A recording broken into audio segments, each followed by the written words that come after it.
History on Book TV begins Saturday night at 8 and 11 Eastern. Editor Stephen Schwartz documents the costs of nuclear weapons in his book, Atomic Audit, The Costs and Consequences of U.S. Nuclear Weapons Since 1940.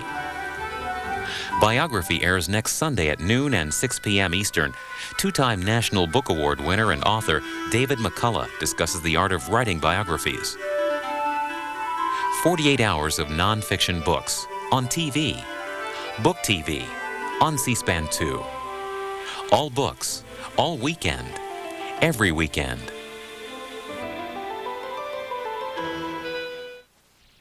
Now, a debate between the candidates vying for Minnesota governor. The candidates met last Friday for about an hour. The event is hosted by the League of Women Voters. Good evening. I'm Catherine Severin, representing the League of Women Voters. I'll be moderating this debate tonight.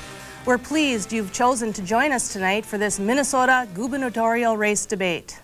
This program is a collaborative effort of both WDSE and KBJR television stations and the League of Women Voters of Duluth. The League of Women Voters is a nonprofit, nonpartisan political organization whose mission is to encourage the informed participation of citizens in their government. The three major party candidates for the office of governor are here with us tonight. I'd like to introduce to the viewers at home and to our studio audience the Reform Party candidate, Mr. Jesse Ventura.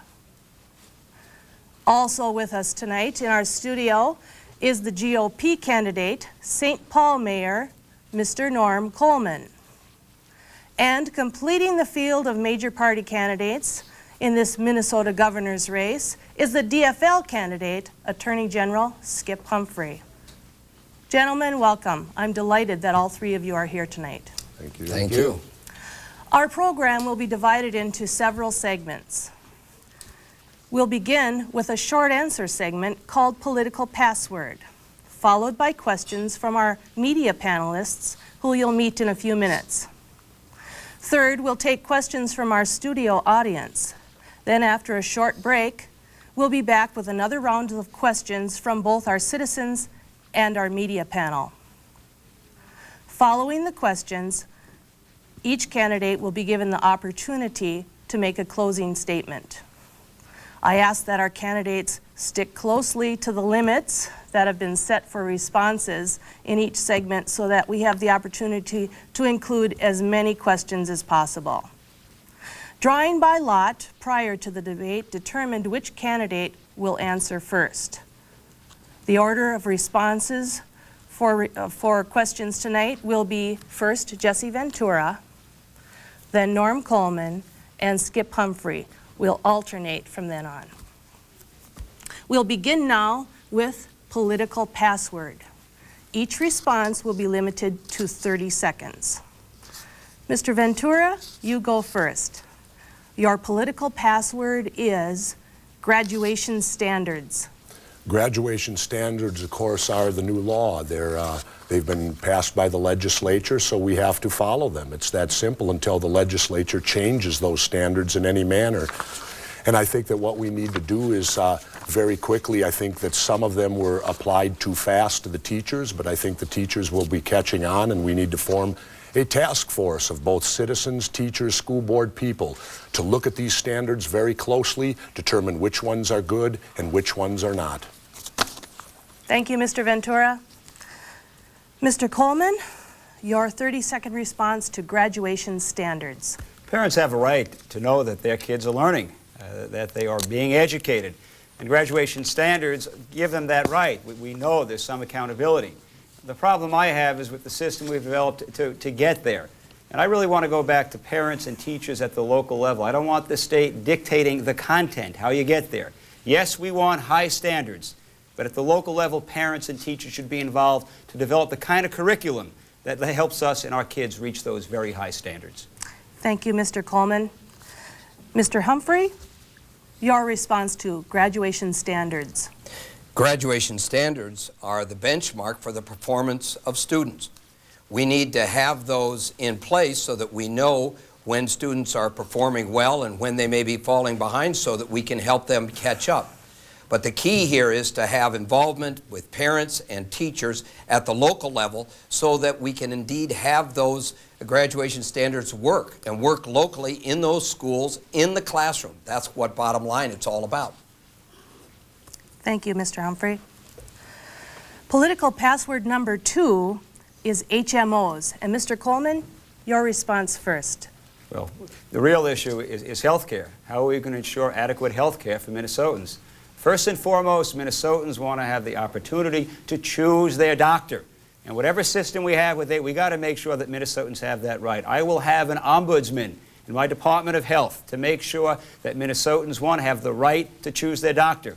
And if they're not getting access to the services they need, then we will respond. People want access, they want to choose their doctor, they want quality, and they want affordability. And we should be working with them to get there. Thank you, Mr. Coleman. Mr. Humphrey, the password goes to you now, HMOs. With regard to our HMOs, we need to make sure that the patient, you and your doctor, can make that decision, not someone in the back room of an insurance company. The reality is that all too often that's the kind of decision that's being made.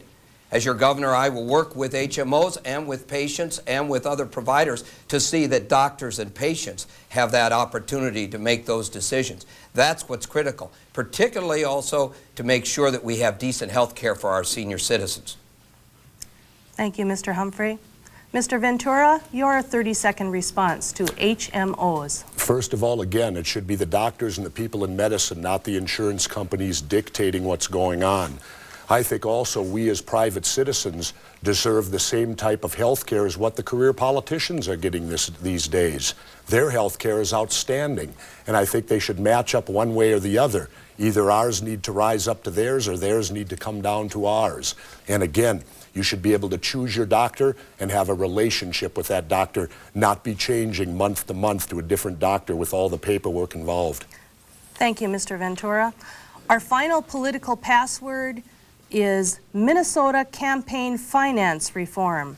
And Skip Humphrey has the first 30-second response. Well, number one, I think Minnesota has been a leader in campaign finance reform, but we need to go much further. We need to have finance reform that embraces not only the hard dollars, so-called hard dollars, but the soft dollars. We ought to have the kind of containment that limits the amount of dollars that can be expended so that we have a fair balance and a fair opportunity to hear from all major parties. Thank you. Mr. Jesse Ventura, Minnesota Campaign Finance Reform. First of all, you lead by example. Jesse Ventura accepts no PAC money whatsoever. Jesse Ventura is not owned by special interest groups. My two opponents can't say that. They're not leading by example. They're going out there. They're not setting an example to reform campaign finance. They're exploiting it for what it is today. November 3rd is no longer an election. It's an auction to the highest bidder, and that's what you have happening today in the world of politics with the professional politicians from both parties. Thank you, Mr. Ventura. The final response to the political password goes to Mr. Norm Coleman.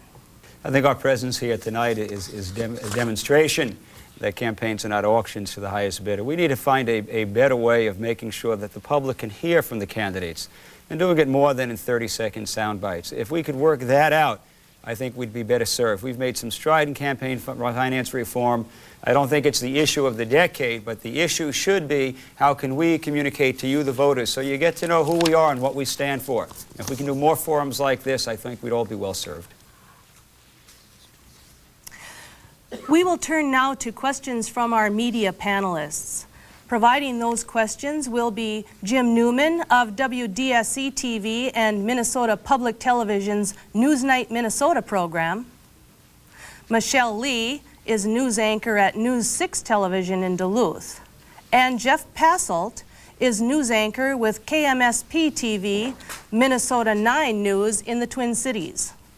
Each candidate is asked to provide a 1-minute response to a question from our media panel, and if a follow-up question is necessary, that candidate will have an additional 30 seconds to reply. The order of questions to the candidates will again be rotated throughout this portion of the debate.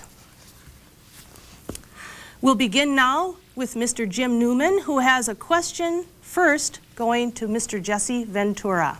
Jim? Well, gentlemen, when I learned that I was going to be part of this panel, I started asking my friends around northeastern Minnesota, I mean, how did they identify you? Mr. Humphrey, son of Hubert, Attorney General, Mr. Norm Coleman, Mayor of St. Paul, Jesse the Body Ventura. Up here, you're still known mostly as a professional wrestler. Professional wrestler, combination of strength and showmanship, not a bad preparation for a political career. With that in mind, I'm asking you, what special skills and techniques did you learn as a professional wrestler that would make you a good governor for the state of Minnesota? Well, first of all, I've had a lot more to my career than just simply being a professional wrestler. I also served in the United States military. I'm the only veteran who stands before you today who not only talks the talk but walks the walk when it comes time to serving your country. So I have the experience of being a veteran for 4 years. Yes, my professional wrestling career helped because I think it makes me much more comfortable in front of cameras. I'm able to perform that way. I've also been an actor, and everyone likes to forget, even in the opening, I am former Mayor Jesse Ventura. So I have 4 years of experience as mayor of Brooklyn Park, a city of almost 58,000 people, around the sixth, I believe the sixth largest city in the state, where we had real problems, just like any other mayor does, of crime, taxes, and everything the like. So I know I varied off the pro wrestling thing a little bit, but I want people to know also that I am not a professional politician, that I've spent my life earning my living in the private sector, and that's what I bring forth, is a private sector perspective. Thank you, Mr. Ventura. Jim, you have a question now for Mr. Norm Coleman. Mr. Coleman, your experience as mayor of St. Paul, what are the 1 or 2 most important things that you learned as mayor that you hope to take into the governor's office? First, Jim, I have governed. I have governed, and I am the only one standing up there who has governed and cut taxes. Every year that I've been in office, I've cut taxes. I'm the only one standing up here who can say that they have cut taxes, cut bureaucracy, and helped create jobs. There are more than 8,000 new jobs in the capital city. Capital city, by the way, is much like Duluth. So it's a working town with a working ethic. Folks concerned about the future, but I have governed. And having governed, have made the tough decisions and taken a city that many said was on its knees, and it's now on its feet. And again, by doing the simple things, by cutting taxes, cutting regulation, in the end, inspiring hope and confidence in people. We've got a riverfront that's developed now. There's $1 billion worth of new development in the core downtown. And again, thousands more jobs. In addition to that, I also bring to experience the only one here who has prosecuted criminals. Public safety isn't an abstract thing to me. It's not a philosophical thing. I've looked in the eyes of victims. I know how important it is. And as a mayor, we have instituted both tough enforcement of the big stuff and the little stuff, graffiti, truancy. Thank you for your response. And Mr. Humphrey, years spent as Attorney General of the state of Minnesota, does that qualify you to become governor? Well, I think you have to go back before that. First and foremost, I'm a father of 3 children. I've had to deal with the family issues of having children grow up. I think that's most important. Secondly, I've had the opportunity to have a private practice for more than 12 years, so I've had to balance budgets in a private business as well as deal with the issues in the public arena. But when it comes to the public arena, serving not only as a state senator and balancing budgets, cutting taxes, lowering the bureaucracy, I've also had the opportunity to take on the tough fights for the people of Minnesota, to battle and succeed against big tobacco, to see that we make the parents that are not paying their child support pay, to initiate the efforts to see that we have a gang strike force. I'm very proud to have the backing of the rank and file police officers. They know who can get the job done. I think all of those kind of qualities pulled together with working with people in a team will allow me to be a good governor for the state of Minnesota. Thank you, Mr. Humphrey. The next question to the candidates comes from Michelle Lee and goes first to Mr. Norm Coleman. Mr. Coleman, in recent months, cheap foreign steel has literally flooded the U.S. market. As a result, Iron Range mining companies are threatening cutbacks and layoffs. If you were elected as our governor, what would you do to assist these Northland employers and their employees compete? I think Minnesota Steel, and by the way, we are going to be facing the same problem in the wood products industry and paper. What we need is an advocate. We need that's what it's about. Someone who can say, I can't control it here, But I can tell you I will stand with the steel companies. I will stand with the forest products industry. And Washington's got to do it. We get a president, by the way, who needs to be there and make sure that there is fair and free trade. And we're not getting it. We have dumping of agricultural products coming across our borders. We need a very strong advocate. I will be there. In addition, by the way, to be the advocate to stop the dumping, I will be there to grow the forest industry, grow the steel industry through common sense environmental regulation. We do that, we can have full growth, full opportunity, but I will be that kind of advocate that Minnesota needs. Okay, thank you. The same question to Mr. Humphrey. Would you like me to read it out? No, I think I understand it. I've already taken direct action. I sent letters directly to the President. I visited directly with the Vice President just last week. I am working closely with Jim Oberstar and the congressional delegation to see that we stop this steel dumping. They are destroying what is a very productive, very efficient industry that has done a good job both working with the companies and with steel workers to make it as efficient as it possibly can be. We need to make certain that we have fair trade as well as free trade.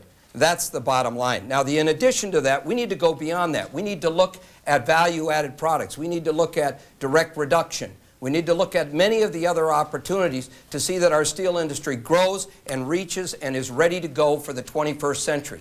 As your governor, I'm going to work both with Congress and here at home with the workers and the companies to make sure that we have the best steel industry in the country. All right, thank you very much, Mr. Humphrey. Mr. Ventura, what about you? What would you do to help those Iron Range companies? Well, of course, it goes to the federal government. And my experience there was when I was mayor of Brooklyn Park, we needed a highway badly, the Highway 610. I was sent out to Washington to try to procure $11 million so we could piecemeal it together on the transportation bill that year. Well, I went out there and got $37 million. I went out and got over 3 times what I was sent out there to get. And that highway is currently being built today. Also, we can see that NAFTA has been, I believe, a failure, you know, as part of that, and that was supported both by Democrats and Republicans with bipartisan support. We were told that was a great thing for all of us, and I think the results are starting to show through right now. Maybe Ross was right. Okay, thank you. Thank you, Mr. Ventura. Jeff, you have our next question, which goes first to Mr. Humphrey. Mr. Humphrey, I think I want to address education because clearly in one of the latest polls it is the most important issue amongst the voting public in Minnesota. There is the Goals 2000 program that is being pushed. Many people are still in favor of the traditional approach and think that Minnesota always ranks high when it comes to education in our nation. If it isn't broke, don't fix it. What do you plan on doing when it comes to education, and also distinguishing between what happens in the inner city, in the suburbs, and also in the outstate, which are completely different settings for these schools and all of the situations that they have to deal with?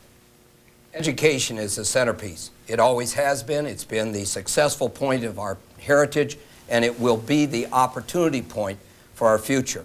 We absolutely have to start at the very earliest stages. We have to start in those early years, between the ages of 0 and 5, and help support our families with good parenting skills, with the kind of early childhood education programs that are so important, with child care. And that's why I propose an income tax credit that will help up to $1,000 per child in child care so that they're learning by the time they get to kindergarten. We need to make sure that we have smaller class sizes in K through 12. But we also have got to make sure that every student that wants to go on beyond high school has those first 2 years at least the opportunity without economic barrier, and that's why I propose an income tax credit of at least $1,000, up to $1,000 per student. The bottom line is, if we want a workforce that is ready to meet the global world economy in the 21st century, we need to have it highly trained, highly educated. We need a quality workforce. Mr. Humphrey, Jeff would like to exercise that option to have 30 seconds more to follow up. Yeah, I guess I want to deal more specifically with Goals 2000. There was a rally within the last week at the state capitol. A very large group of people showing up saying that they're against it. What do you do for those people that aren't crazy about this program? I think we can have a full range of options within the public education system.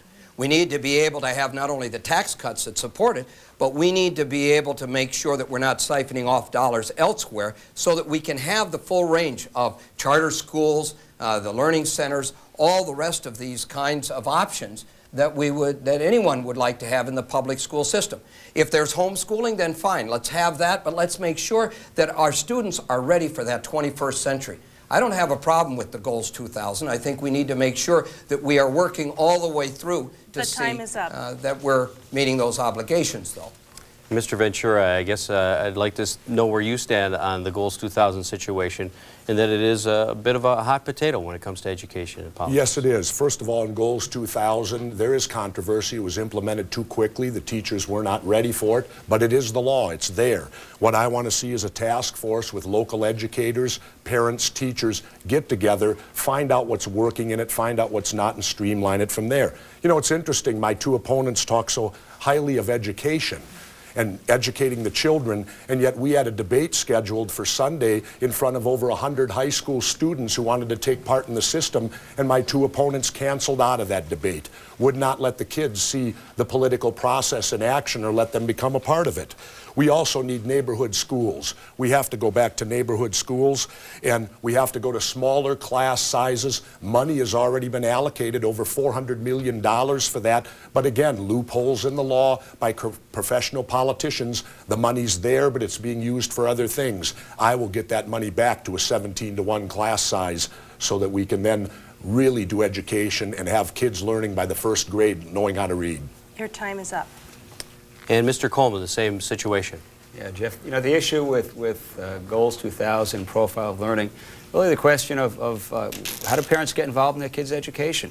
That's what this is about. That's what those folks who are standing up there and saying, you know, the state has laid out a series of very prescriptive dictates, some of which some folks would call gobbledygook, group process and group thinking. And they're saying some parents saying we don't want that for our kids. And what we need to do, as we talked about in that one of the first questions, have high standards, have very, very high standards. But then at the local level, let parents and teachers come together and say, here's how we want our kids to meet those standards. Jeff, if you do that, if you get parents involved, if you reward teachers who perform well, if we do the things we can to have smaller class sizes, and Jesse's right, money's allocated, but let it start going to the kids.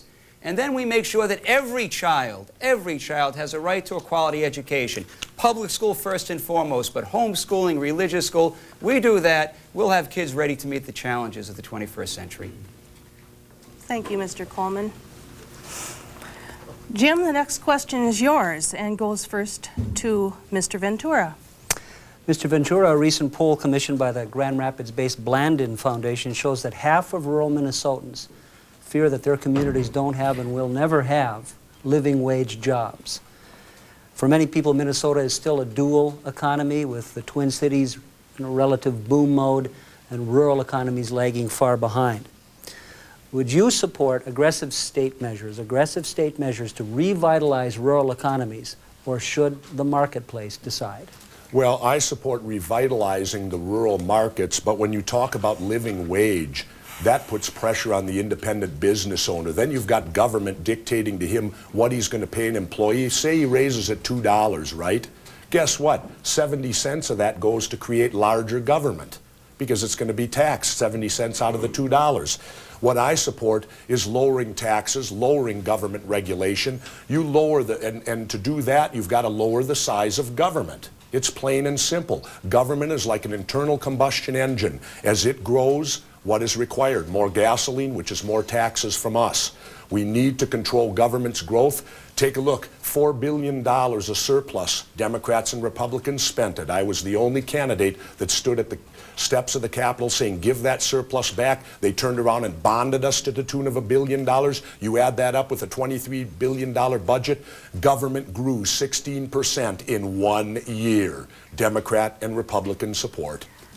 Thank you, Mr. Ventura. Mr. Coleman, are you next? If you are, jump right in. I'll jump right in.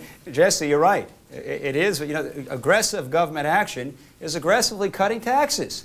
Aggressive government action is aggressively cutting bureaucracy and regulation that's killing business. You know, the hope for northern Minnesota, which is a natural resource-based economy, is being able to use its resources.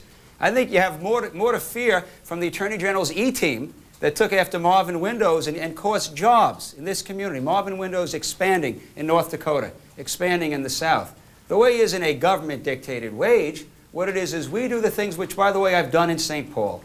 You cut taxes, you cut regulation, you make sure that the streets in the community are safe, and you make sure your kids get a quality education. And you make sure then somebody in this community is a champion of multiple use, common sense, environmental protection. That's what you do. And if you do that, we will have a bright and prosperous economic future for northern Minnesota. Mr. Humphrey, agree or disagree? In order to have an expanding and growing economy in greater Minnesota, you have to take a look at some of the basic elements. First and foremost, we need to make sure we are strongly supporting our family farmers. That's the bedrock of so much of greater Minnesota's ability to grow and to have a sound economy. But there's much more going on beyond just the family farm and farming itself and agriculture. There's a lot of off-farm income. How do we make sure that we have the jobs that are available and an expansion of that economy? We make sure by making sure that we have quality public education. More than 90% of our kids in Minnesota are educated in the public schools, so we need to make sure that we're fully supporting that public education. We need to make sure that we have transportation that will get products to market and services available. We need to make sure we have good health care, and that's why the Humphrey Moe budget, of which we are the only team that has a budget, has set forth the opportunity for quality health care all throughout the state of Minnesota. Thank you, Mr. Humphrey. Michelle Lee has the next question for our candidates, and it goes first to Mr. Coleman. Mr. Coleman, my next question involves handgun permits. Do you believe the controls now in place should be relaxed or tightened, and why? Two observations. First, get back out. You're not the only team with a budget. You're the only team with $5.5 billion of spending promises. You don't have a budget. You've got a list of spending promises, a program for every need.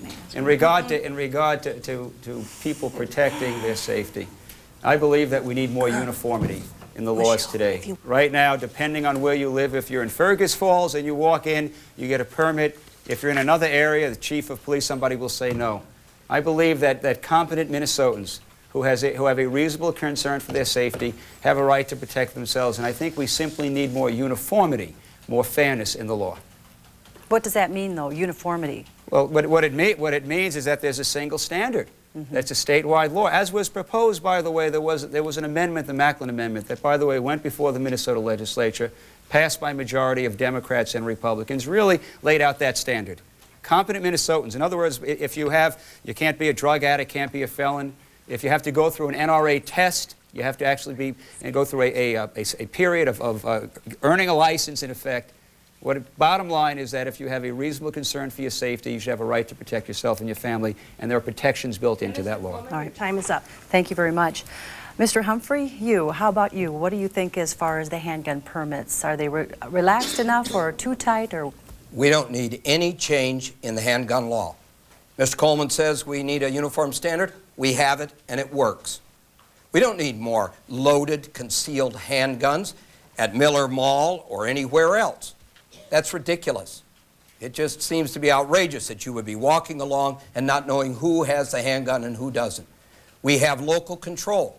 Local sheriff, local police chiefs, they're the ones that are able to make those decisions upon the request. So there's an available resource, but we don't need to make any kind of changes.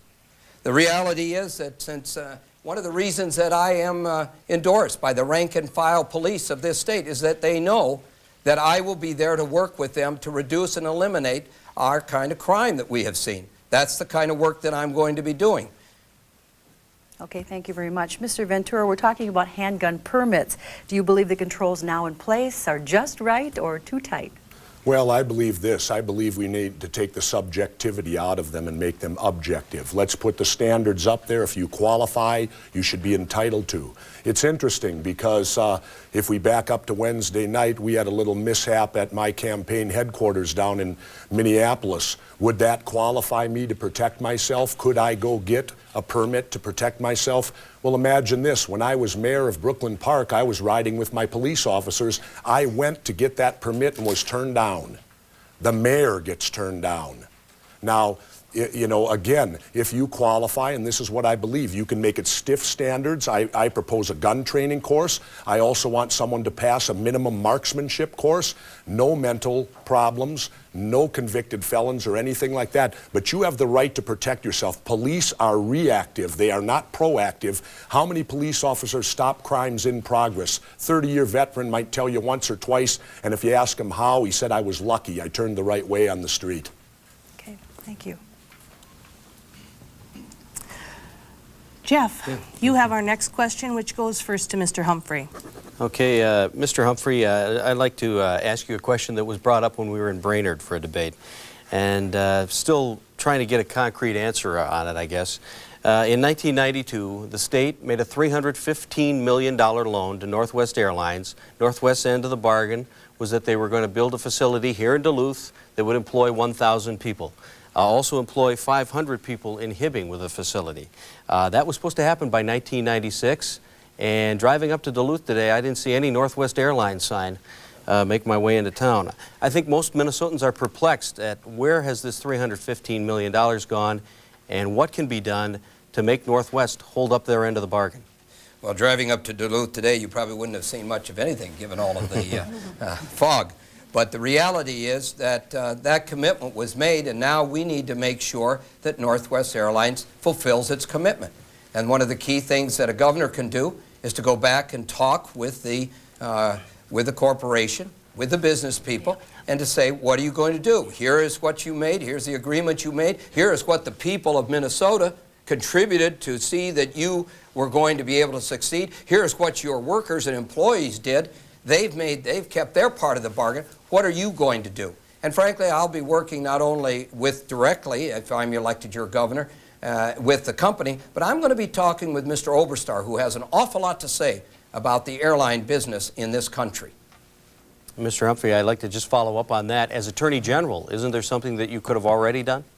We have already taken direct action in visiting and in signing, along with several other attorneys general, to demand that Congress investigate these efforts and to make the kind of changes that need to be made. So we've already taken that kind of action.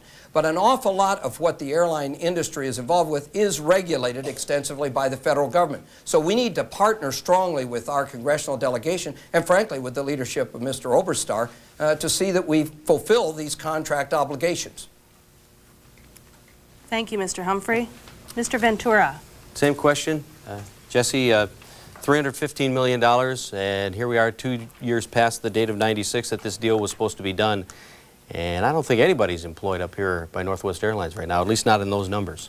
Well, Jeff, I think what you have here is a classic example of corporate welfare. And I'll say this, my two opponents, you're going to see a rise in welfare. One, social welfare, with all the promises being made on the social programs. My other opponent, corporate welfare. And I believe it comes back to campaign finance reform again. That's the only thing I can figure out on this, is that, you know, it'll be payback time at some point in time when you're taking money from big wigs out there in the industries and all that, and they're footing the bill for you to become where you're at. I think that could very well be what we're facing right here. I definitely would try to hold them to their agreement, absolutely. We need the legislature to hold them to their agreement, because it took the legislature to agree to do this in the first place. The legislature must be held accountable to make Northwest come through with their end of the bargain. It can't be any of this anymore of one side doing it, the other side not doing it. We've got to get the legislature again to make them hold up their end of the bargain and do what they're supposed to do. Is there any chance that you could get that money back?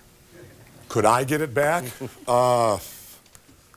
Well, I don't know. I'm open to a suggestion if you have one. You know, maybe lock me in a room with the head of Northwest Airline, and maybe it'll be just like when I went to Washington to get that $11 million for that highway. I came out with 37 on the deal, so I might get us more back than what initially they wanted to do. Mr. Coleman, what about you? First, Jeff, I have to note, Skip, contrary to what you just told Jeff, the action with other AGs had nothing to do with Northwest fulfilling any commitment in Duluth. You haven't taken any action in that regard. That really goes to the issue of competition. And in fact, Minnesota didn't join when a number of other states sued, brought litigation.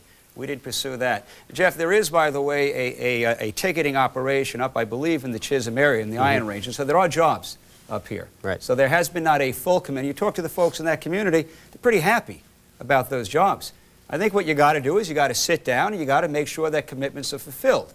But you can't just not look at one piece here, look at what's been done, and say you've got other obligations and get them done.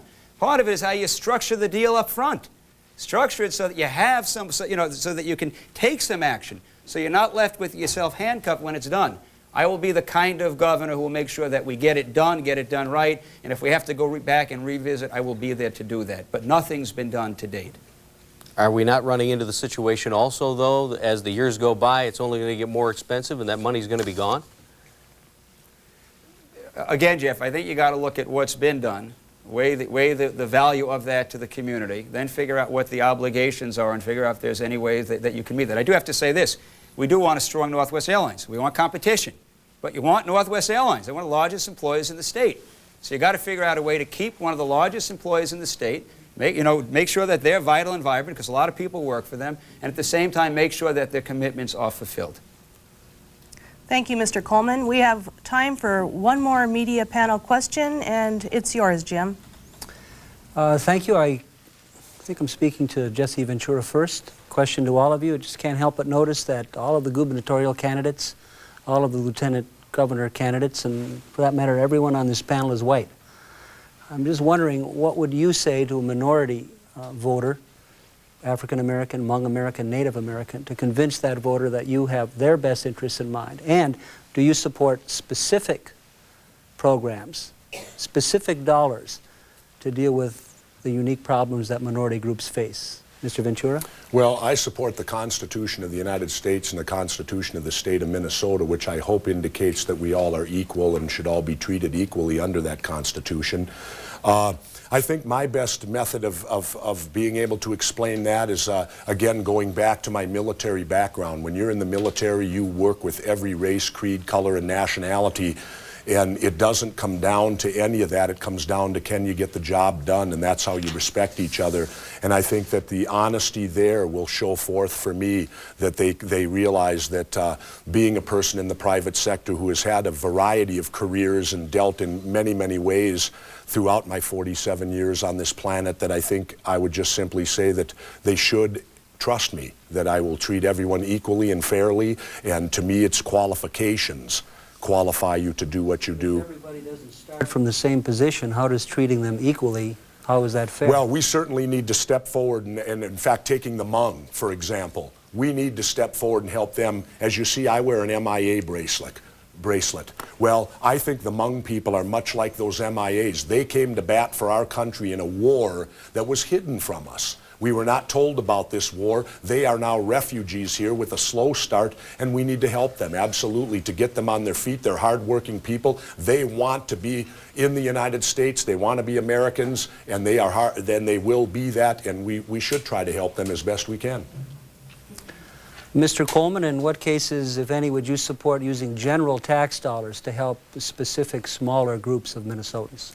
First, Jim, I come to you as the mayor of one of the most diverse urban centers in the state. And when I work with and do work with on a daily basis among citizens, African American, Chicano, Latino, what they want what everybody else wants. They want a job opportunity. And the way you get job opportunities is what I've done in St. Paul. You cut taxes, you cut regulation, you bring jobs. Then you do some additional things, but it's not a matter of guaranteeing anybody. It's not a guarantee. You bring people to the table. We have formed some unique partnerships in the construction industry where there are lots of jobs now. And we have worked then with the major contractors and minority contractors. But again, what you do is you give people the opportunity to come to the table. You don't guarantee results. You just guarantee opportunity. We've done that. In addition, the last piece is look at the diversity, even with my own office. African American chief of police, African American city attorney, the first woman labor negotiator, first woman public works director. So what you do is there's diversity around you, but in the end, it is giving people the opportunity, not guaranteeing the results, and finally, make sure you got jobs, jobs, jobs. Thank you, Mr. Coleman. And Mr. Humphrey, what kind of emphasis would you put as governor on helping minority groups? First and foremost, in order to succeed, you have to have quality education. You need a good, solid public education system. And as I said, you need to start even before K through 12. That's what's most critical. That gives you the ability to train those God-given talents that every citizen has. Secondly, though, we need to ensure that there is opportunity for all of the citizens, those that are new, those that have been here a long time, and others in the private sector. And I want to see and ensure that we have that full opportunity with our small businesses and to expand the opportunities there. Within the government ourselves, I can tell you in my own office, at the highest possible levels, we have had members of a lot of different minority groups that have given us the kind of training and the kind of leadership that allows me to do the job that I've done in the Attorney General's office. We need to bring that all the way across state government. And I will have an open door, as I have visited with Chicano Latino, with American Asian, and along with so many of the other Native American groups. We need to make sure that we have a fully representative government Your time is up. in our state. Thank you, candidates and media panelists. Let's give our studio audience their first opportunity tonight to get involved right now. Our first question comes to us from Mr. Eric Peterson, representing AFS-CME and the Corporate Subsidy Reform Commission. Thank you. Last year, the Bipartisan Corporate Subsidy Reform Commission made a series of recommendations to the legislature which would require more accountability for businesses receiving subsidies. They also recommended that all businesses receiving taxpayer subsidies be required to pay their employees at least a living wage of no less than $8.50 an hour. As governor, would you support the Commission's recommendations? And specifically, would you support requiring businesses that receive taxpayer subsidies require them to pay their employees a living wage? Mr. Coleman, that question goes to you first. I think the best way to get a living wage is to promote job opportunity in this state. And right now, that's probably a non-issue. In the city of St. Paul, it's just about a non-issue. In fact, that there are so many, when there's so much demand for work, for jobs, you don't need to impose artificial wages. Living wages come from having high-tech opportunities. In the city of Duluth, they have an information technology village that they're being created. I think the best way to get there is not by government-imposed mandates, but by simply doing those things that create opportunity to bring high-wage jobs here. We have that in the timber industry. We have that in the mining industry. We have that in the information technology industry. And I think we need to keep moving in that direction. If we do that, that is the best hope of guaranteeing livable wages for all Minnesotans. Thank you, Mr. Coleman. Mr. Humphrey, do you need that question rephrased? I think I understand what the base of the question is. When we have public contracts, I think we ought to require that there be a living wage. And to the extent that they are not met, I think there ought to be a response back that says, well, if you're not going to meet those kind of commitments, then we ought to have that dollars back. So I would tend to agree with the Commission's report. But I also believe that the way in which we can ensure that we have a living wage, not just in public contracts, but all across the board, is to have the solid foundation of education, to make sure that we have the best trained workforce. That will attract the quality jobs that we want to have. Those jobs are high-wage jobs. In the information area, for example, they're very high-wage jobs. So we want to make sure that we have that. That gives us the opportunity in a free marketplace to go even beyond what is called a living wage. I want to see a successful wage. Thank you, Mr. Humphrey.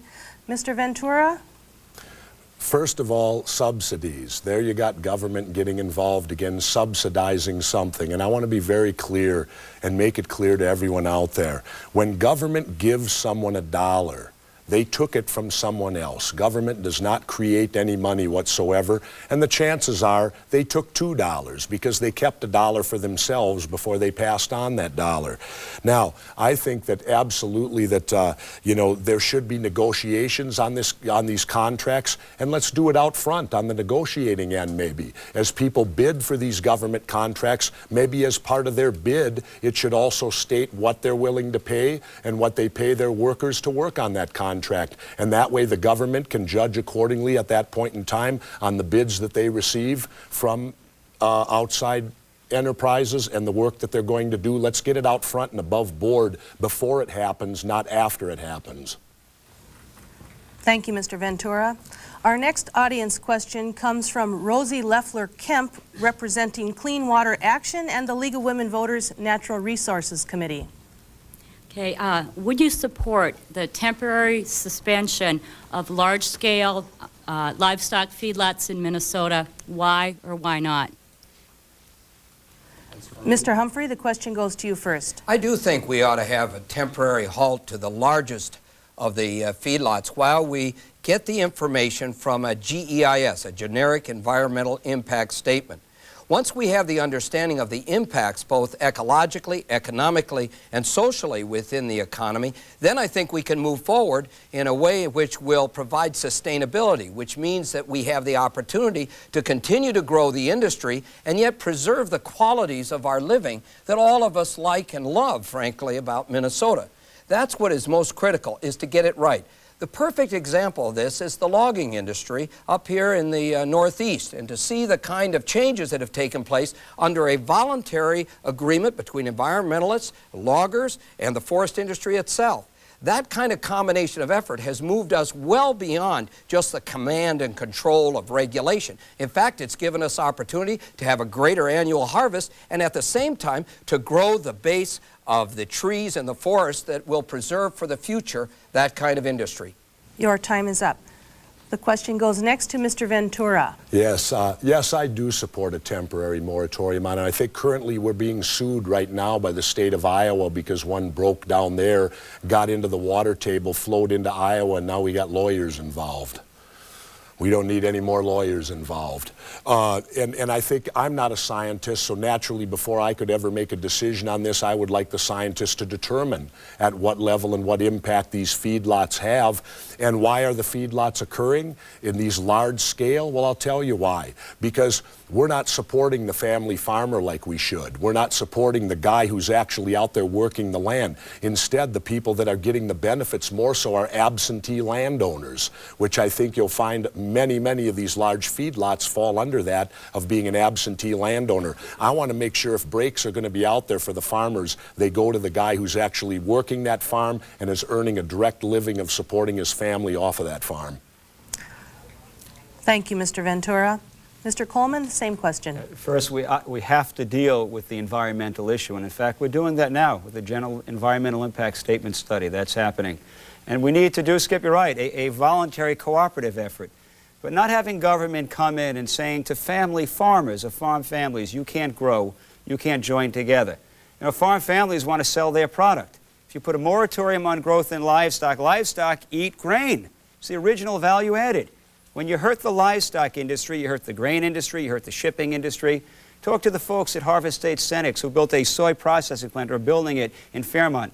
They tell you if there were a moratorium on livestock, they wouldn't be building in Minnesota. It's a ripple effect.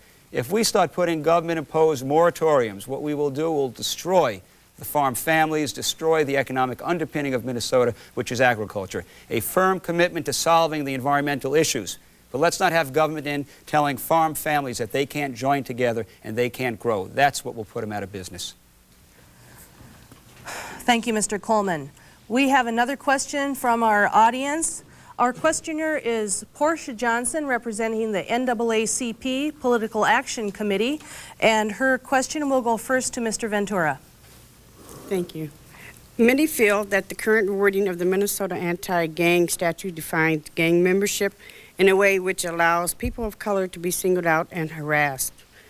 As governor, would you support changes in the wording of the statute to avoid language which appears to be directed specifically at people of color? Well, I can't quote it exactly, but if it's that way, yes, I would. And I have no more to say on it. If it's worded that way and it's determined that that's the way it's worded, it should not be that way. It should be very generic. Just dealing in gangs, because gangs can be, there's gangs of all colors out there. Certainly there are. So if it's that way, yes, I would support it.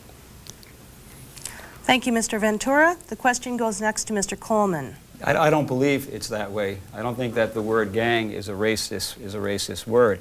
I've worked in St. Paul with our communities of color to have very aggressive enforcement because they want gangs stopped. They want gangs stopped, whether they're white gangs, whether they're Asian American gangs, whether African American or Chicano Latino.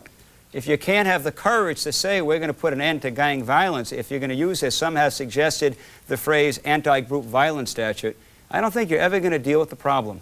And when I talk to folks within my communities, folks within communities of color that may be affected by a gang, folks throughout St. Paul, They're not troubled by aggressive enforcement to stop gangs and drugs. So I don't see the need for the change. I think we have to be very, very aggressive in that area. Thank you, Mr. Coleman. Mr. Humphrey. I'm more than willing to work with the NAACP or any other organization to make sure that there is no discrimination in our statutes whatsoever. But I have to tell you that we need to rid ourselves of street gangs, criminal organizations that are creating the kind of violence that we see in our lives. That's why I've called for a doubling of the Gang Strike Task Force. That's the kind of effort of putting cops on the street that are going to do the job to rid ourselves of this kind of violence. Now, that has to be done in cooperation with and coordination with community leaders and individuals in neighborhoods. That's why I've also initiated the Weed and Seed program, which weeds out these kinds of problems and seeds in the opportunity of housing and of decent places in which to live. Those are the kind of efforts, as we do this all over the state, we are going to see getting ourselves rid of this kind of violence throughout our state. That's a goal that I intend to see achieved. Thank you, Mr. Humphrey. One more question from the audience is from Jill Godfrey, a 9th grade student at Denfeld High School here in Duluth. Mr. Coleman, you get to answer her question first. Go ahead, Jill.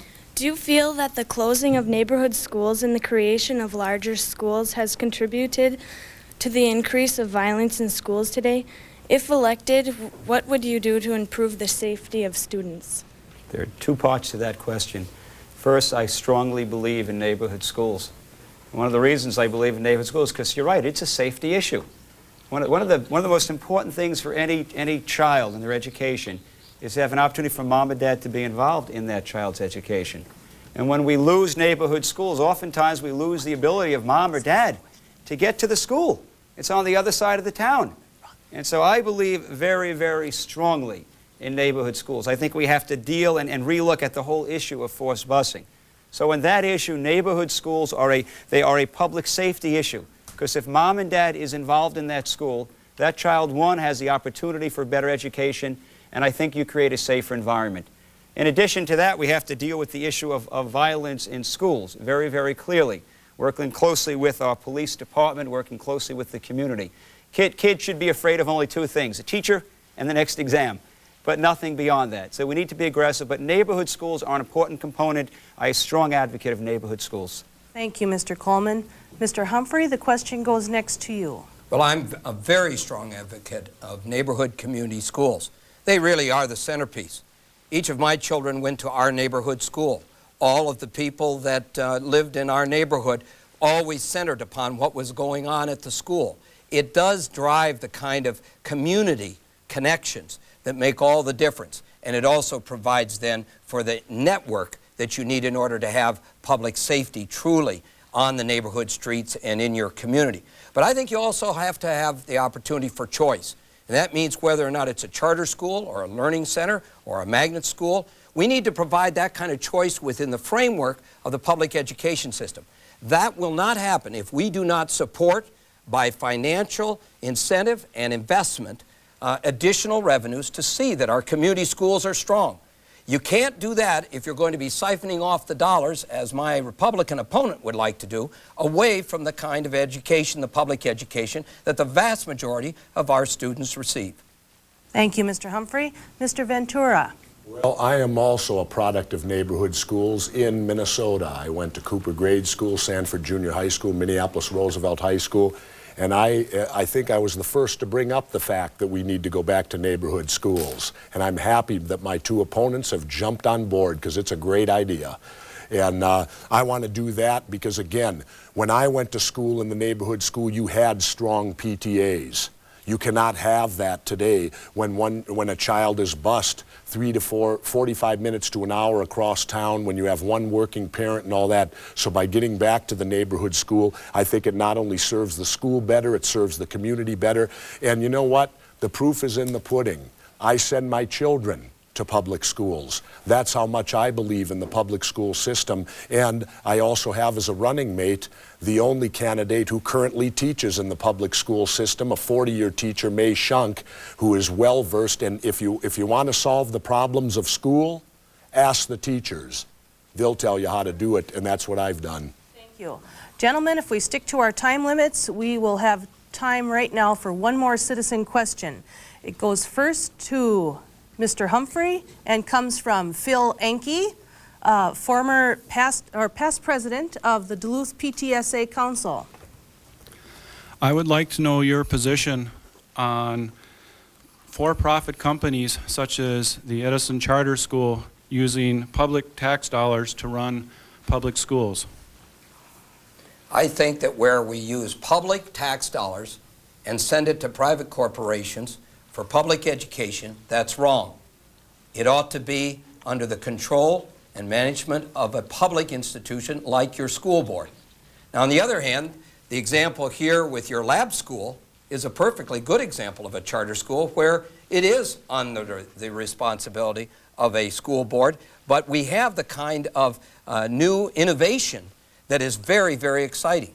I find it interesting enough that when Edison schools went down to Minneapolis and made application, they made sure that they were doing it right. And they are under the responsibility and the management of those dollars under the Board of Education in Minneapolis. Thank you, Mr. Humphrey. Mr. Ventura. I think anything that deals with public tax dollars has to be under the supervision of elected public officials, because that is the only way that you can truly keep track and change things. If they're not doing a good job, you have to be able to elect them or elect them out of office, as the case might be. So I would support that if public tax dollars are going to a charter school, that it should fall under some form of elected government officials so that they can keep track of the public dollars that are going in there, because that is public money, and you have to be, you know, you have to stay with the, because of public money, elected people, not like the Met Council in the Twin Cities, where they're taxing people and we can't elect them. That's wrong. We keep talking, I'm listening about public money and tax stuff. It's about kids' education. That's what we're talking about. The community of Duluth was innovative. The school was working with an opportunity to do something very innovative to help kids. That should be the final test of those kids learning. That's the same Minneapolis. They've taken, again, being innovative. I support that innovation. You know, it's interesting, Skip, that you will support tax credits for college kids to go to elite private schools. And you can do that, but you don't support at the local, at K through 12, the opportunity for kids to have a true range of choices. We shouldn't be talking about the dollars here, the dollars there. One, we should have a full commitment to public education. But within that, if we create opportunities for better education for our kids, if every kid has the chance to have a quality education, then we're doing the right thing. So we should be looking at innovation, looking at options, looking at ways to help kids succeed. That's what it should all be about. Thank you, Mr. Coleman. At this time, we are going to take a short break while stations carrying only the first hour of the debate return to their regularly scheduled programming. We hope that this portion of the program will be helpful to viewers and listeners as they go to the voting booth on November 3rd. Thank you for joining us, and Debate 98 will continue in just a moment.